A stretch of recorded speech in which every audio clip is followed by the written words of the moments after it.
Hola, hoy nos metemos de lleno en un tema, bueno, que todos sentimos pero que a veces cuesta poner en palabras, la vulnerabilidad. Tenemos fuentes muy interesantes, que van desde la neurociencia hasta la sociología, y que intentan explicar por qué eso de abrirnos, a veces, se siente casi, como un peligro físico.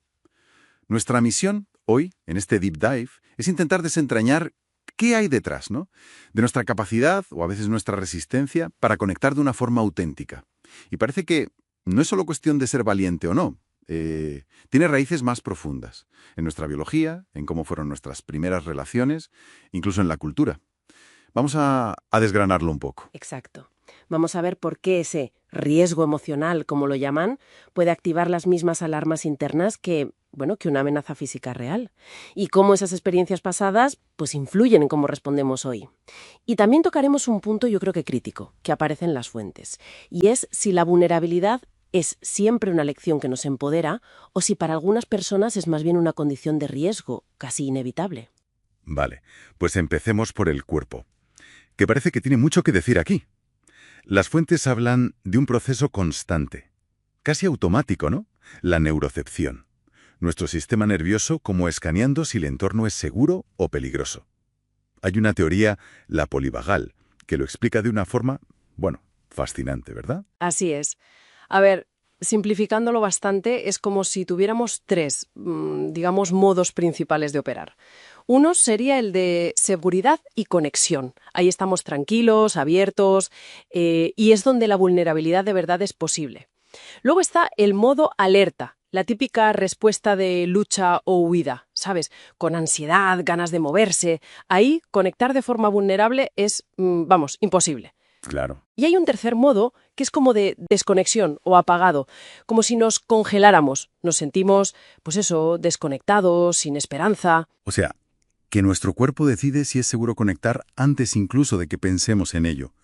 Si el cuerpo está en modo alerta o en ese modo de desconexión, por mucho que querramos racionalmente, no vamos a poder ser vulnerables de forma genuina, esa sensación visceral que a veces tenemos.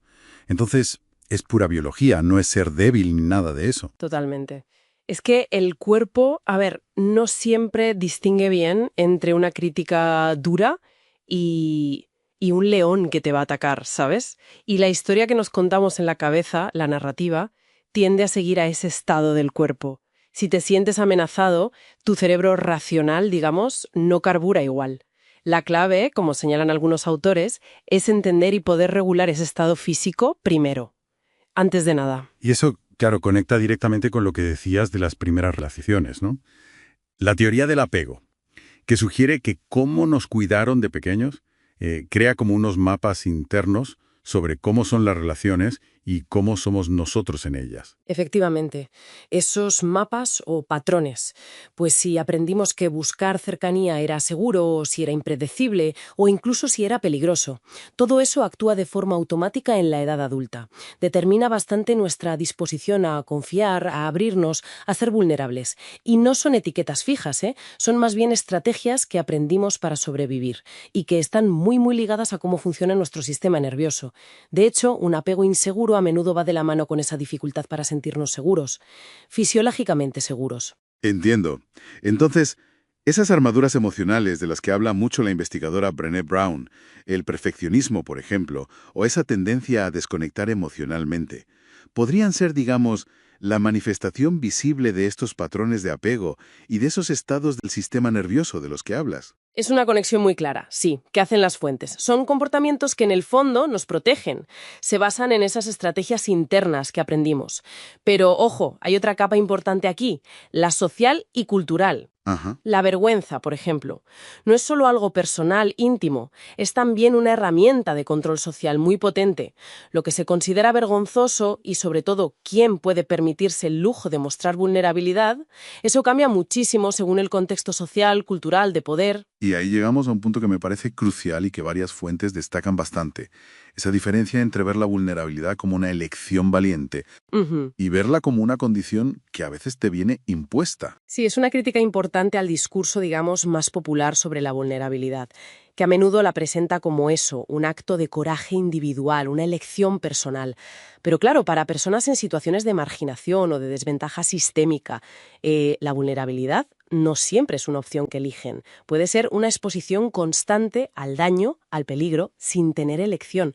La capacidad misma de elegir ser vulnerable muchas veces presupone un nivel de seguridad y de poder que, seamos sinceros, no todo el mundo tiene. Claro, para alguna persona, mostrarse vulnerable puede tener consecuencias muy negativas, muy reales. No es igual para todos. Entendido. Queda claro. Entonces, para ir resumiendo, ¿qué nos llevamos de todo esto? Pues que la vulnerabilidad es algo increíblemente complejo, mucho más de lo que parece a simple vista. No es solo echarle valor y ya está. Está como tejida con nuestra biología más básica, con nuestra historia personal, con esos patrones de apego y también con las estructuras de poder de la sociedad en la que vivimos. Exacto. Comprender todas estas capas, el estado de nuestro sistema nervioso en cada momento, los patrones de apego que hemos aprendido, el contexto social y de poder, nos da una visión mucho más rica, más completa. Y más compasiva, creo yo. Ayuda a entender por qué reaccionamos como lo hacemos ante el riesgo emocional. Nosotros mismos y también los demás. ¿Por qué a veces nos cerramos o por qué nos cuesta tanto confiar? Y para cerrar ya, una reflexión final quizá para que quien nos escucha le dé una vuelta. Piensa en alguna situación reciente donde te sentiste emocionalmente expuesto, vulnerable. ¿Fue una vulnerabilidad que elegiste desde un lugar de relativa seguridad? ¿O se sintió más como una condición impuesta por las circunstancias, algo que no podías evitar? Quizá distinguir entre esas dos experiencias nos ayuda a navegar nuestras conexiones de una manera un poco diferente. Ahí lo dejamos.